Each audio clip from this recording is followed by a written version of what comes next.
Everyone, welcome to KTV Telugu. ఆయన Telangana deputy CM, ముఖ్యమంత్రి అవుదామనుకున్నా అధిష్టానం ఒప్పుకోలేదు. ఉప ముఖ్యమంత్రి పదవితో సరిపెట్టుకోవాల్సి వచ్చింది.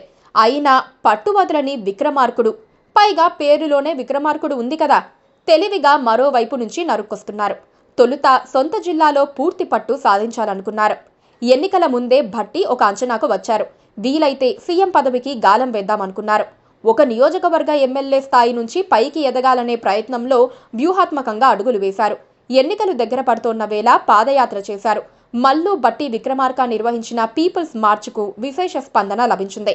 దాంతో బట్టి పరపతి విస్తరించింది.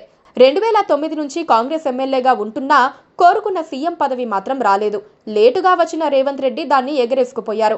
అయినా బట్టి నిరాశ చెందలేదు. డిప్యూటీ సీఎం పదవిని చేపట్టిన రోజు నుంచి తన అజెండాను అమలు చేస్తూ వస్తున్నారు.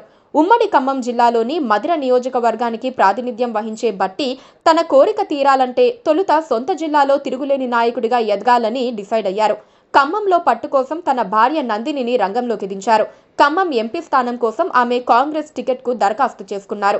అదే సక్సెస్ అయితే పొంగులేటి, తుమ్మల ఇద్దరిని దెబ్బకొట్టినట్లవుతుందని బట్టి అంచనా వేసుకుంటున్నారు.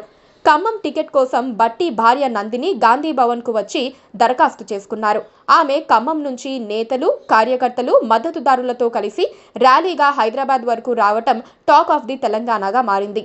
సోనియా, ప్రియాంక గాంధీలు ఖమ్మం నుంచి పోటీ చేయకుంటే తనకు అవకాశం ఇవ్వాలని అధిష్టానాన్ని కోరుతున్నట్లు నందిని తెలిపారు. కార్యకర్తల కోరిక మేరకే ఖమ్మం టికెట్కు దరఖాస్తు చేసుకుంటున్నట్లు వెల్లడించారు. అలాగే ఖమ్మం సీటు కోసం కేంద్ర మాజీ మంత్రి రేణుకా చౌదరి, టీపీసీసీ మాజీ కార్యనిర్వాహక అధ్యక్షుడు జట్టి కుసుమ్ కుమార్, పార్టీ నేత రాయల నాగేశ్వరరావు, టీపీసీసీ అధికార ప్రతినిధి మద్ది శ్రీనివాసరెడ్డి కూడా దరఖాస్తు చేశారు. అయినా టికెట్ బట్టి భార్యకే వస్తుందని పార్టీ వర్గాలు చెప్పుకుంటున్నాయి.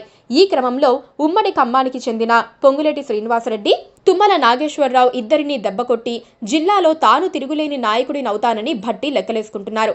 దీంతో ఇది ముగ్గురు మంత్రుల మధ్య పోటీగా మారింది. పొంగులేటి టీఆర్ఎస్ ను విడిన తర్వాత తాను చెప్పిన వారికి టికెట్లిస్తే ఖమ్మం జిల్లా మొత్తం పార్టీని గెలిపిస్తానని హామీ ఇచ్చారు. టికెట్ల సంగతి పక్కన పెడితే మాట ప్రకారం ఖమ్మం జిల్లా వ్యాప్తంగా పార్టీ విజయంలో కీలక భూమిక పోషించారు. ఆయన ప్రతి వ్యవహారాల్లోనూ ఎంతో కీలకంగా ఉండే తన సోదరుడు ప్రసాద్ రెడ్డిని కాంగ్రెస్ తరపున ఖమ్మం ఎంపీగా పోటీ చేయించాలని అనుకుంటున్నారు. తుమ్మల కూడా ఇలాంటి ఆలోచనతోనే ఉన్నారు. ఇవి దాదాపుగా తనకు చివరి ఎన్నికలని ప్రకటించారు. తన కొడుకు యోగేందర్తో రాజకీయ అరంగేట్రం చేయించాలని ఆయన తపన పడుతున్నారు. ఖమ్మం ఎంపీగా కొడుకును బరిలోకి దించే ఆలోచనతో ఉన్నారు. ఇలా రెండు ప్రధాన సామాజిక వర్గాల నుంచి ఇద్దరు బలమైన నాయకులు, ఇద్దరూ కూడా మంత్రులుగా ప్రభుత్వంలో కీలకంగా ఉన్నవారు ఖమ్మం ఎంపీ సీటును ఆశిస్తున్నారు. బట్టి దళిత సామాజిక వర్గానికి చెందిన నాయకుడు. ఆయన భార్య నందినికి టికెట్ ఇస్తే పార్టీలో వారిద్దరిని పక్కన పెట్టినట్లవుతుందని పార్టీ వర్గాలు లెక్కలేసుకుంటున్నాయి. ఖమ్మం జిల్లాలో ఇతర నేతలకు లేని అడ్వాంటేజ్ బట్టీకి ఉంది. పొంగులేటి, తుమ్మల ఇద్దరూ ఇటీవలే పార్టీలోకి వచ్చిన నాయకులు. బట్టి మాత్రమే కాకుండా ఆయన కుటుంబం కూడా మొదటి నుంచి కాంగ్రెస్ పార్టీలో ఉంది. అధిష్టానం నిర్ణయాలకు తలొగ్గి పనిచేసే క్రమశిక్షణ ఉన్న నాయకులుగా వారికి మంచి పేరుంది.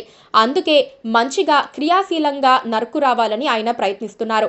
పార్టీలో ఎలాంటి గ్రూపులు కట్టకుండా వ్యక్తిగతంగా పురోగామి రాజకీయాలు చేస్తున్నట్లుగా ఆయన అందరికీ ఫీలింగ్ కలిగిస్తున్నారు. అల్టిమేట్గా ఆయన ఆకాంక్ష ఒక్కటే, సీఎం పదవిని పొందాలన్నదే ఆయన కోరిక. ఈ క్రమంలో భార్యకు ఖమ్మం లోక్సభ టికెట్ అడగటం ఒక గేమ్ ప్లాన్ మాత్రమే. అది సాధ్యం కావచ్చు, కాకపోవచ్చు. సో చూసారు కదా వ్యూవర్స్, ఇలాంటి మరిన్ని అప్డేట్స్ కోసం కేటీవీ తెలుగుని సబ్స్క్రైబ్ చేసుకోండి.